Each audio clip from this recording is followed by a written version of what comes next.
Possibility को show करने के लिए हमेशा ही मे का यूज किया जाता है।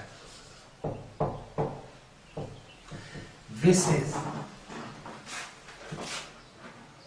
ब्लेस, कर्स को शो करने के लिए हमेशा ही मे का यूज किया जाता है। पॉसिबिलिटी, संभावना, विशेष, ब्लेस, कर्स को शो करने के लिए मे का यूज किया जाता है। जैसे देखो, the sky is full of cloud, it rain today.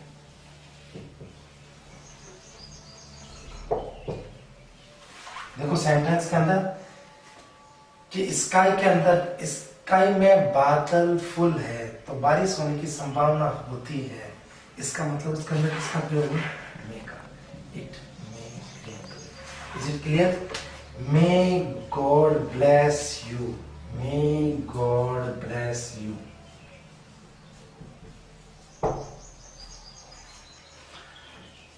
May you fail in exam, fail in exam. देखो एक चीज और ध्यान रखना कि ब्लेस और कर्स वाले सेंटेंस के अंदर काफी बार साइन ऑफ एक्सक्लेमेशन दिया हुआ आता है और काफी बार नहीं भी दिया हुआ आता है।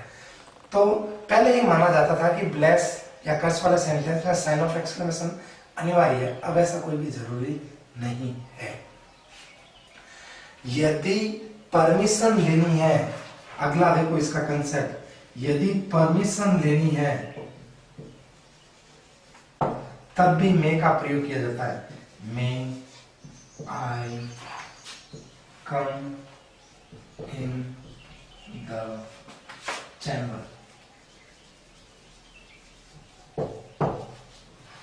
जब मे वाला सेंटेंस में परमिशन होती है ना, उसमें अंतर समझो स्टूडेंट्स।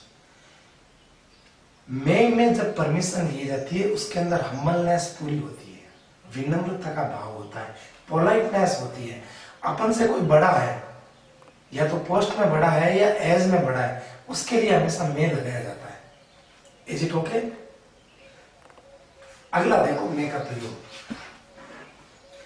जब अपन को पर्पस शो करना हो, क्लियर अच्छी तरह से समझना, पर्पस शो करना है। पर्पस शो होता है या तो सो दैट से या दैट से। अधिकतम केस में इन दो से शो होता है। सो दैट से या दैट से, थोड़ा लाइट ऐसे कर देना है। सो दैट से या दैट से, इन ऑर्डर दैट से।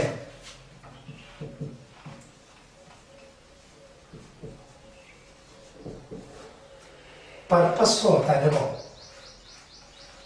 I work hard so that I may success, ताकि मैं सफल हो जाऊं। सो दैट इन ऑर्डर दैट में हमेशा ही पर्पस शो होता है, इसलिए मैं लगेगा। कब? जब इस तरफ प्रेजेंट टेंस दिया हुआ हो तो। सो दैट इन ऑर्डर दैट से पहले सेंटेंस में प्रेजेंट टेंस हो, तब उसके अंदर मे लगेगा, MAY। Is it okay? Clear? अगला बहुत ही अच्छा कंसेप्ट है अगला, कि फियर, जब डर को शो किया जाता है तो मे लगता है। किसको शो करना हो तो? डर को शो करना है। आई एम अफ्रेड, मुझे डर है। आई एम अफ्रेड फादर में कम, मुझे डर है पापा आ जाएंगे। I am afraid I may fail, मुझे डर है कि मैं फेल हो जाऊंगा। तो फियर डर को शो करता है ना चीजें, उसके लिए मे का यूज किया जाता है। अगला देखो, इसी का ही मे का ही अगला कंसेप्ट, आस्किंग समथिंग। जब हम किसी चीज के बारे में कुछ पूछते हैं, मे लगता है मॉरल्स के रूप में, लेकिन correct form of the word के अंदर when we are asking something then we use present continuous tense. Is it okay? Asking something, देखो, how old may she be? जब किसी चीज के बारे में पूछा जाता है तब may का यूज किया जाएगा। एक मे का और कंसेप्ट है जब एक्सक्लामेटरी सेंटेंस है। कैसा सेंटेंस है? एक्सक्लामेटरी सेंटेंस है तब भी मे लगता है। देखो,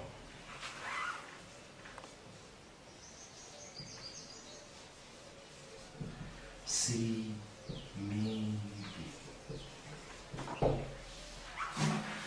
तो एक्सक्लामेटरी सेंटेंस के अंदर में लगाया जाता है।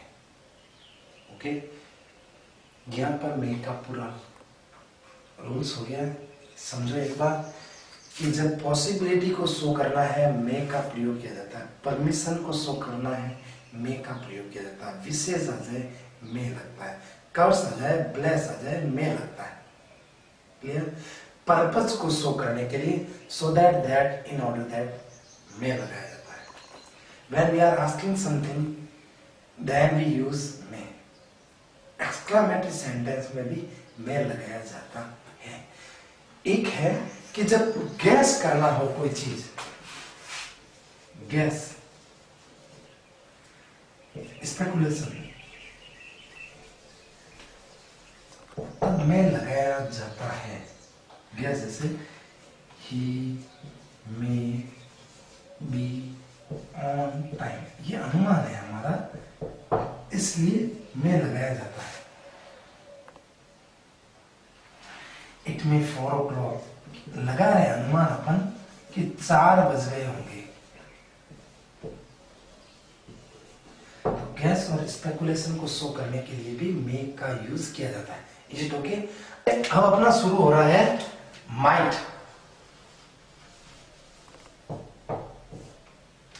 माइट में क्या होता है? जब रिमोट, लेस पॉसिबिलिटी या रेयर पॉसिबिलिटी हो तो माइट का प्रयोग किया जाता है।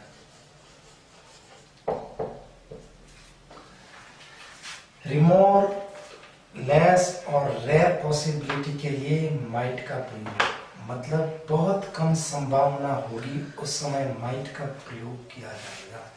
द स्काई इज क्लियर, एक अच्छा एग्जांपल ये है, the sky is clear, it might rain today, it might rain today.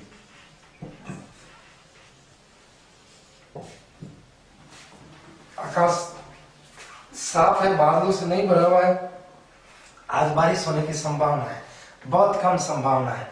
तो रिमोट पॉसिबिलिटी है या लेस पॉसिबिलिटी है या रेयर पॉसिबिलिटी है तो माइट का प्रयोग किया जाएगा। Is it okay?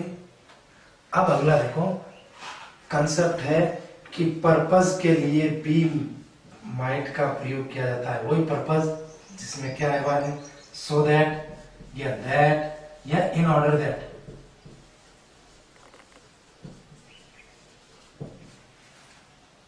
किसका प्रयोग किया जाता है? माइट का प्रयोग। कब? जब आपको कैन करवाया था तब भी बताया था कि कैन से पहले यदि प्रेजेंट कंटिन्यूस प्रेजेंट टेंस है तो उस तरफ में लगता है।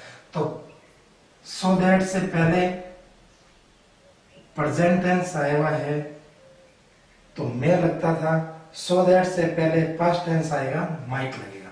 देखो, ही play till late night,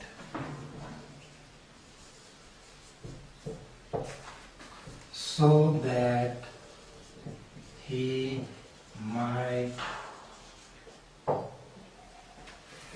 practice, so that he might practice।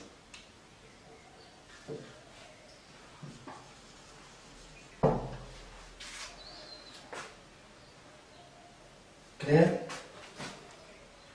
तो यहाँ पर ये V2 दिया हुआ है, पास्ट टेंस को शो कर रहा है, सो दैट इन ऑर्डर दैट से पहले यदि पास्ट टेंस दिया हुआ आता है तो सो दैट इन ऑर्डर दैट के पश्चात माइट का प्रयोग किया जाएगा।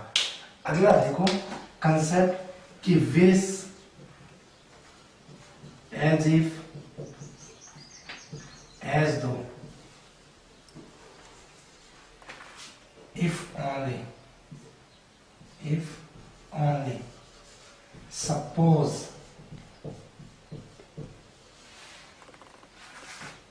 सो होना हो तो उसके अंदर माइट आएगा। ये जब वर्ड सेंटेंस के अंदर आ जाते हैं, विश, एज इफ, एज दो, इफ ओनली, सपोज, तब हमेशा ही माइट का प्रयोग किया जाएगा। I wish,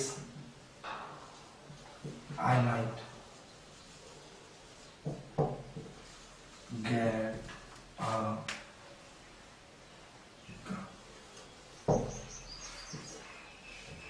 wish, as if, as though, if only, suppose we might lose the match। कैसा आएगा? Suppose we might lost the match।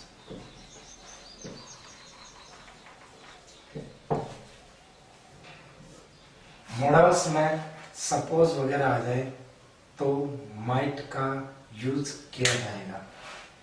एक इसका और है कंसेप्ट लास्ट कि इनडायरेक्ट स्पीच के अंदर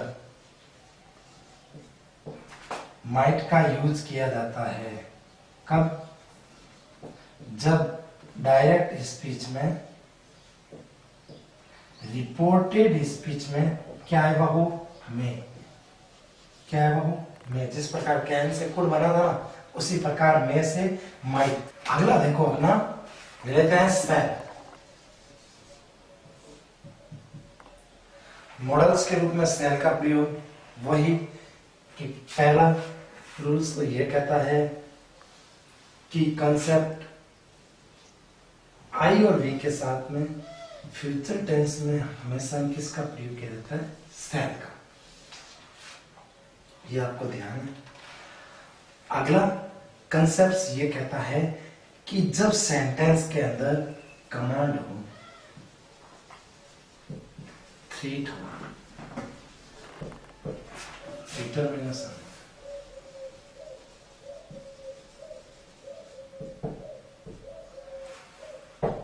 कोई ऑर्डर हो, तब सेंटेंस के अंदर आई और वी सब्जेक्ट के अलावा सभी सब्जेक्टों में सेल का प्रयोग किया जाएगा। और आई और वी आया हुआ है सेंटेंस के अंदर, और जब प्रॉमिस, थ्रेट, ये वर्ड आ जाए, डिटरमिनेशन, कमांड, तब आई और वी के साथ किसका प्रयोग हो जाएगा? विल का प्रयोग। Is it okay? कब? जब सेंटेंस के अंदर कमांड, प्रॉमिस, थ्रेट, डिटरमिनेशन ये वर्ड आ जाए, या वार्निंग है वर्ड, ये आ जाते हैं, तब second person and third person subject में सेल का प्रयोग होगा। अब देखो एक एक को अच्छी तरह से समझना। कमांड अलग चीज होती है, थ्रेट अलग होता है, डिटरमिनेशन अलग होता है, वार्निंग अलग होती है। सबको अलग अलग समझो। देखो कमांड का अर्थ होता है ऑर्डर देना। जैसे you shall come on time, boss कह रहा है कि कल आप टाइम पर आओगे। समझ आ गया? जैसे दे दिया, they will open the office at 10 AM। ये था अपना कमांड। उसके बाद में थ्रीट देखो, ये किस में है, कमांड में है, अच्छी तरह से समझना, ये कमांड में है, सी लिख दिया है, ठीक है। थ्रीट में देखो, सी shall be punished by her misdeed। अपनी गलतियों के कारण उसको पनिशमेंट मिलेगा। ये क्या होगी, उसको धमकी।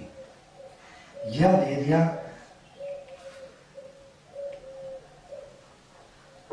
द टीचर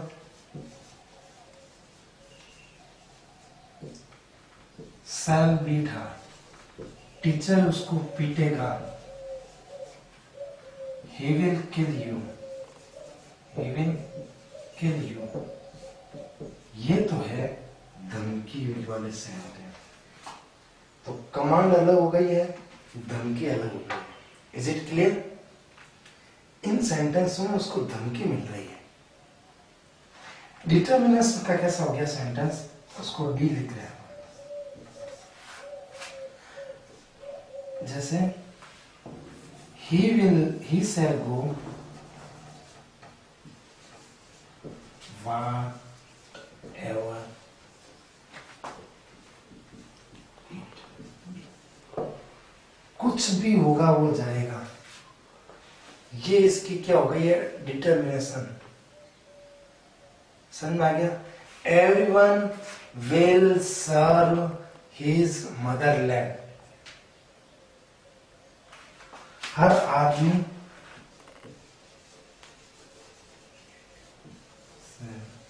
सर्व ऐसी आर्मी, मदरलैंड।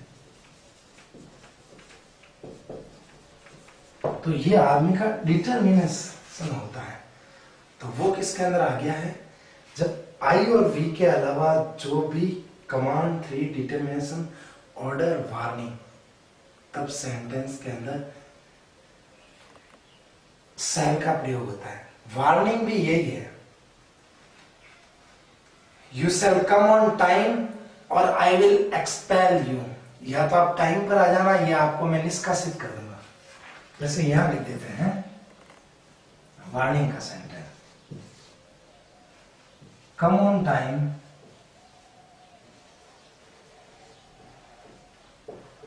और he shall expel you।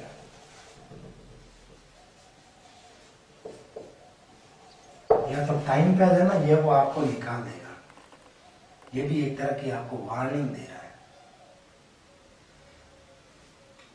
तो command, promise, threat, determination, order के लिए आई और वी सब्जेक्ट के अलावा सब में किसका प्रयोग होगा, सेल का। प्रॉमिस वाला कि प्रॉमिस में भी सेल का प्रयोग होता है। कैसे, he shall help you in need। जब आपको आवश्यकता होगी वो सहायता करेगा। ये उसका प्रॉमिस है, वादा है।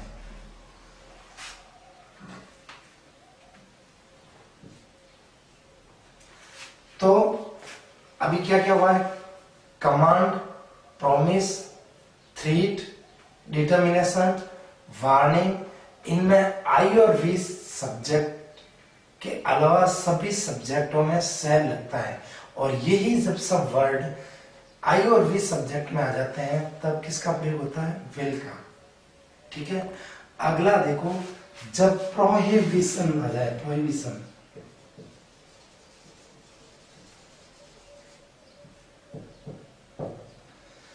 तब मॉडल्स के रूप में सेल का प्रयोग किया जाता है।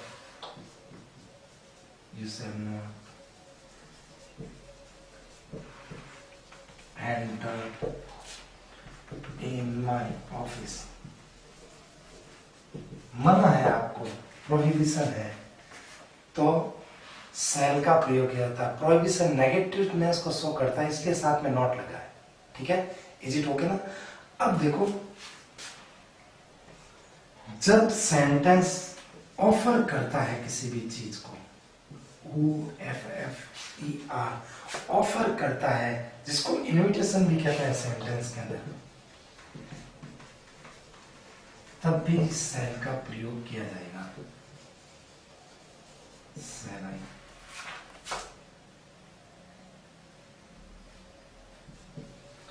Put some more sugar, offer कर रहा है, सेल का प्रयोग हुआ है।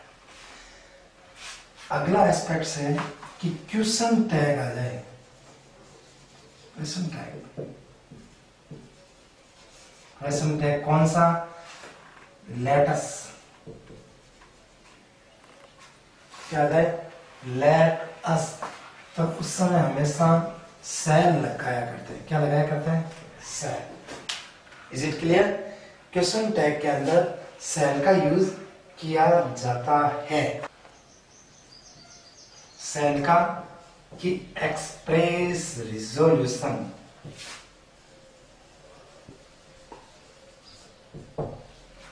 हमेशा ही उसके अंदर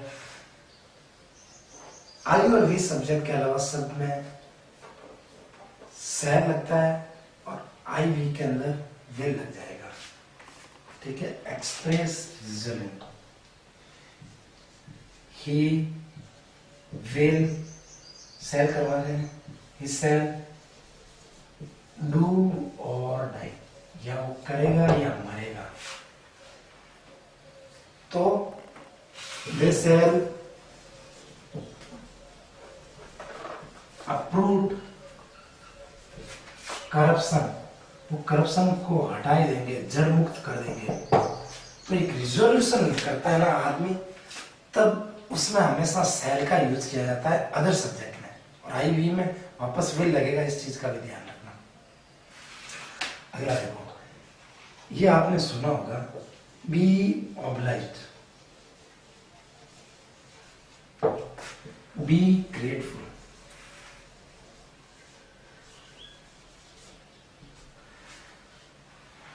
B able, be unable, be MOSS, be compelled, be for. ये कुछ ऐसे फ्रेज है, इनसे पहले हमेशा ही सेल का प्रयोग किया जाता है।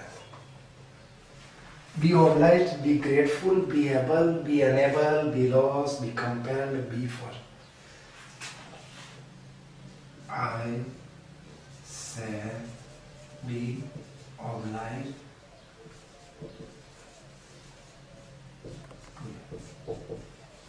कुछ ऐसे ये फ्रेज है, be obliged, grateful, able, unable, loss, compel, for, इनके साथ में हमेशा ही सेल का ही यूज किया जाएगा।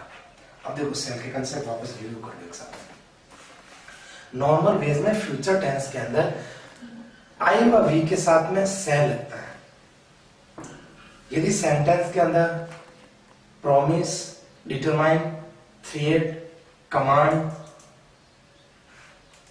हो, तो सेकंड पर्सन और थर्ड पर्सन के सब्जेक्ट में हमेशा ही सेल का प्रयोग किया जाता है। प्रोहिबिशन, सेल लगता है। ऑफर, इनविटेशन, सेल लगता है। क्वेश्चन टैग में लेटस होने पर हमेशा ही सेल का प्रयोग होता है। रिजोल्यूशन को एक्सप्रेस करने के लिए, जैसे वो करेगा या मरेगा, हम आतंकवाद को जड़ से हटा देंगे, हम ब्रदरहुड, भाईचारा रखेंगे, देश प्रेम की भावना रखेंगे। एक ऐसे कुछ रिजोल्यूशंस है, रिजोल्यूशंस में हमेशा सेल का यूज किया जाता है। और कुछ ऐसे फ्रेज होते हैं स्टूडेंट्स, उनके अंदर भी सेल का प्रयोग होता है। Obliged, grateful, loss, unable, able, compelled, force, तो इनके साथ में जस्ट पहले इनसे सेल का ही यूज किया जाएगा। एक वर्ड है बहुत अच्छा, वो याद रखिएगा, सेंटेंस है as you read, so sad as you sow, जैसा आप बोओगे so sad you reap, जैसा बोओगे वैसा देगा। इसमें sad लगता है, एक बार कॉम्पिटिटिव एग्जाम में ये डायरेक्ट पूछा हुआ है, as you sow so sad you reap। अब अपन नेक्स्ट शुरू करें अपना अगला शुड का यूज। शुड का यूज कब होगा?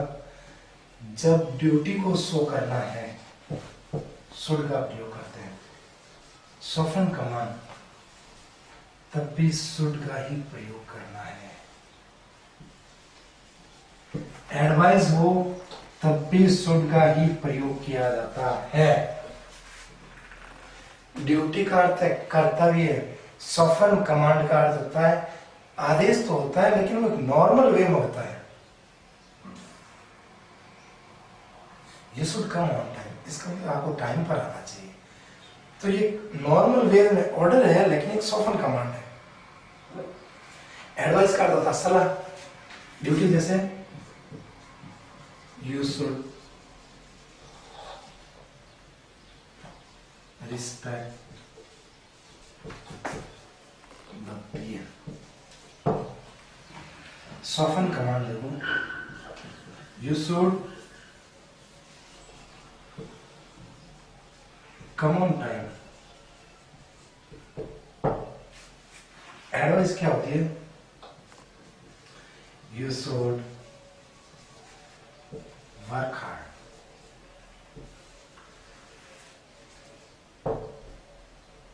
hard, you should get up on time। ये एडवाइस है, सलाह है। you should start this job, आपको ये जॉब करनी चाहिए, ये कोई सलाह है। तो सलाह के लिए should का यूज किया जाएगा। ड्यूटी के लिए, मॉरल ड्यूटी के लिए should का प्रयोग किया जाता है। सॉफ्टन कमांड के लिए भी should का प्रयोग किया जाता है।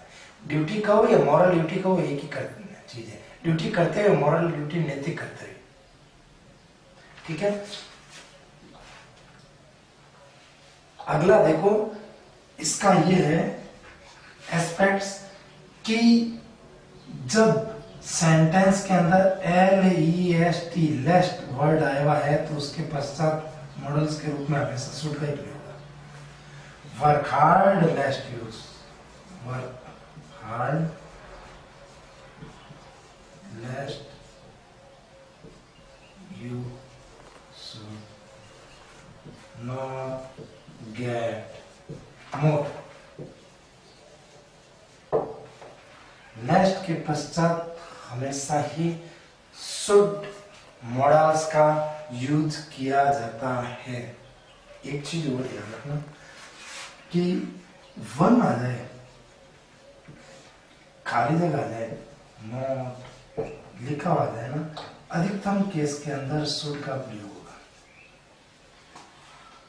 वन, उसके बाद में मॉडल्स आए, ब्लैंक्स आए, मॉडल्स लगानी है, और फिर नॉट आए तो शुड लगता है। One should not, one should not spit everywhere, हर जगह नहीं थूकना चाहिए।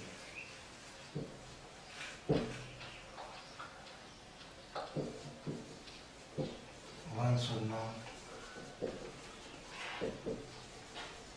allow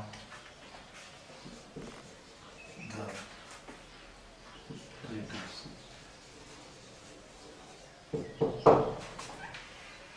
शुड के पश्चात नॉट कब लगता है? जब मॉडल्स में ब्लैंक्स हो, उससे पहले वन आया हुआ और लास्ट में उसके बाद में नॉट आए, हमेशा ही शुड होता है। बोला है कि formal instruction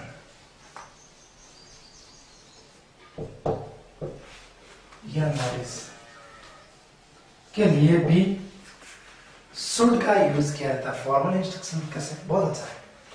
candidate should attend all the questions, ये आपने कई बार लिखा हो देखा होगा, ऑल द क्वेश्चंस। तो ये फॉर्मल इंस्ट्रक्शन है। नोटिस देखो, students should deposit the fees on time.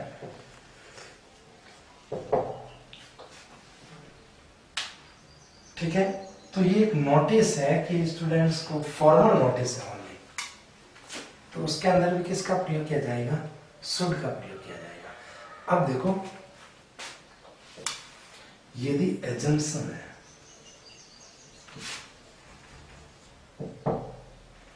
ठीक है, यदि एजम्पशन जब भी आ जाए, एक्सपेक्टेशन जब भी आ जाए,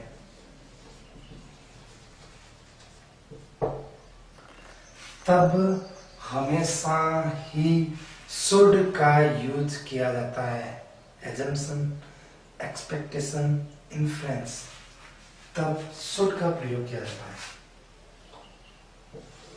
मैं एक और वर्ड लगा दो, इन्फ्रेंस, एक ही चीज। जैसे ही शुड बी रिच, वो शायद अमीर होगा, ये वर्ड लगेगा। द कीज, चाबियां ड्रॉर में होनी चाहिए। The key should be in drawer.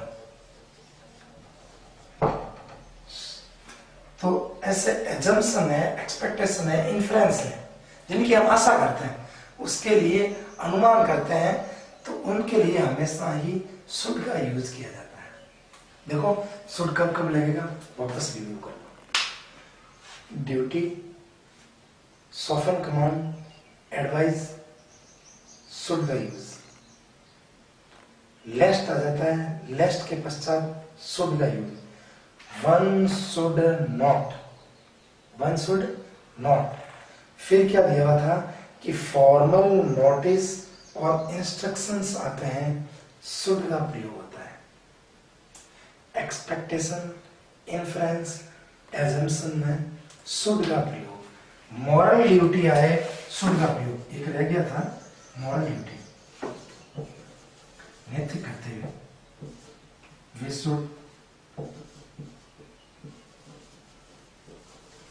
Help the poor, help the poor. नैतिक कर्तव्य के लिए भी शुड का प्रयोग होता है। ओके, ये शुड कंप्लीट हो गया।